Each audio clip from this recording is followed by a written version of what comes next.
The Corvette is the most popular American sports car of all time, yet the Vette also comes in several incredibly unusual variants.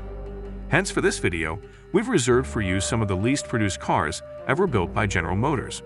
So stick around to find out. But first, take a second to subscribe if you enjoy and want us to keep creating more content like this one. Let's roll. So the first car we've got on our list is the 1969 Chevrolet Corvette CL1. Before opening the hood, you wouldn't notice any obvious differences between the 1969 Chevrolet Corvette CL1 and other vehicles made that year. The 427 compression ignition, aluminum-forged engine powering the ZL1 was created to take the place of the legendary L88. The engine had open chamber heads and stronger connecting rods than any other Corvette engine at the time. Along with these additional features, the ZL1 was required to have the K66 transistorized ignition, G56 special heavy-duty brakes, G81 positive traction rear axle, and F41 special front and rear suspension. The 1969 Chevrolet Corvette CL1 was produced in a total of just 2 examples. The 1986 Corvette in copper metallic comes next on the list. With the 1986 Corvette, GM chose to take a different approach. Vehicle Anti-Theft System, VATS, was added to the 86 model due to the increase in Corvette theft that was observed with the 84 model. The model was also the first Corvette with ABS. The L98 engine was kept in the vehicle, but aluminum was used in place of cast iron for the construction of the cylinder heads, resulting in a curb weight reduction of 125 pounds. Although there were many thousands of 1986 Corvettes produced, only 4 of them had the copper metallic paint job, making them an uncommon production. Further down the line is the 1971 Corvette CR2.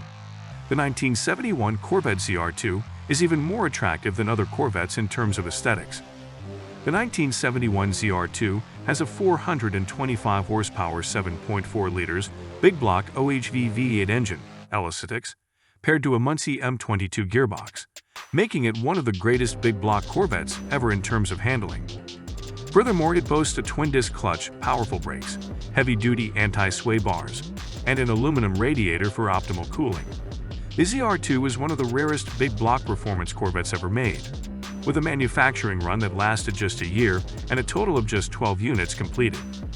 Next is the 1971 Corvette ZR1. The ZR2 and ZR1 special racing packages for this vehicle were both available. The 1971 ZR1 LT1 engine option was the first of the 2 available, and it was constructed with a lower compression ratio of 9:1 as opposed to 11:1 in earlier versions. It boasts a solid lifter small block engine and unique aluminum radiator, in addition to heavy-duty 4-speed gearbox, heavy-duty brakes, front and rear stabilizer bars, and transistor ignition. However, the ZR1 package lacked luxuries like power windows and air conditioning, and there were just 8 1971 ZR1 cars produced. Moving down, we have the 1963 Corvette Grand Sport. In order to construct the 125 Corvette Grand Sport models required for homologation for international Grand Touring competitions, Zor Arkistuntov, a GM engineer, covertly established a program in 1962 out of concern for the Shelby Cobra and Ford. After constructing 5 samples, GM management learned about the covered operation and decided to call it off.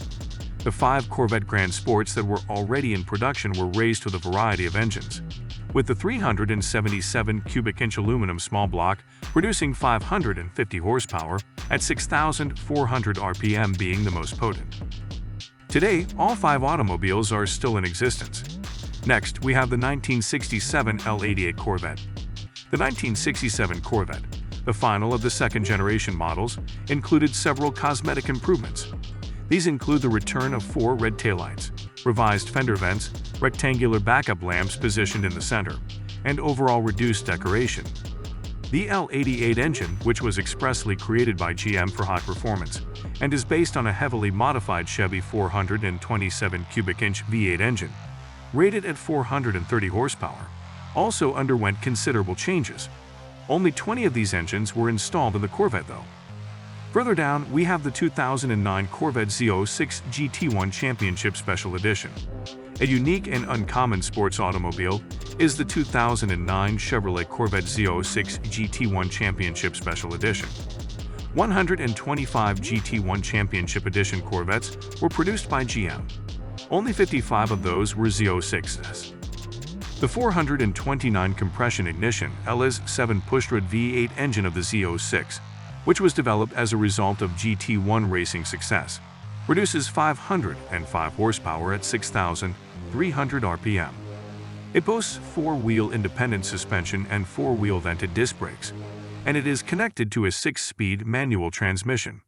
The automobile comes in two color options, 41U black and 45U velocity, and the inside is covered in special black leather. Moving along now, we have the 1995 Corvette Grand Sport convertible. Dave McClellan, a renowned Corvette head engineer who worked for GM, took over from Zora Arkestanton. This 1995 Grand Sport convertible was one of several GM automobiles that McClellan created in his position. The 1995 C4 Corvette Grand Sport convertible, one of the most valuable contemporary convertibles, is propelled by a 6.2 liters LT4 V8 that generates 330 horsepower and 340 pound-feet of torque.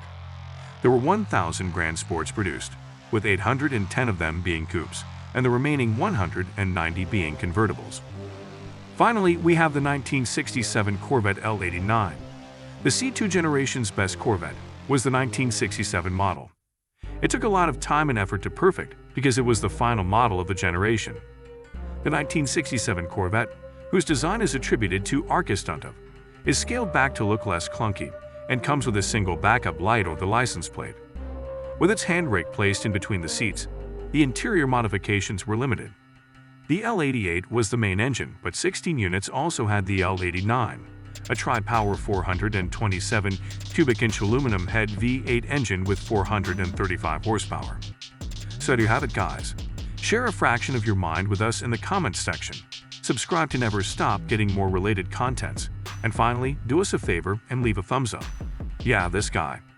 If you watched this video to this point, then you're quite fortunate, because I'm going to share with you the most mind-blowing, latest Corvette production cars and their news right over here.